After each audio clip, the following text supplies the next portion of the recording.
কিছুই খেতে ইচ্ছে করছে না। আমার গার্ডেনে যে শাকগুলো আছে না, ওগুলো আজকে নিয়ে আসি।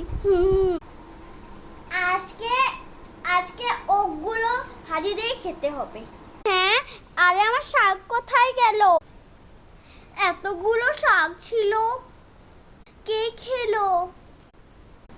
শাক যদি না ডালে খেতে হবে। আরে ডাল তো রেডি হয়ে গেছে। এই টিয়াকি দিতে দিতে সবকিছু শেষই হয়ে গেছে। আমার ঘরে তো কিছু না, কি কিছু কিনে আনতে হবে। আজ করি দুটো আলু নিয়েছি, মাছের মুড়ি কিনে হাতে দিলেই ভালো হয়েছে। এখন তো কিছু নাই, বাজার করতে। বাজার করতে যাবো, কাজ করি তেলে লুকিয়ে পড়ি।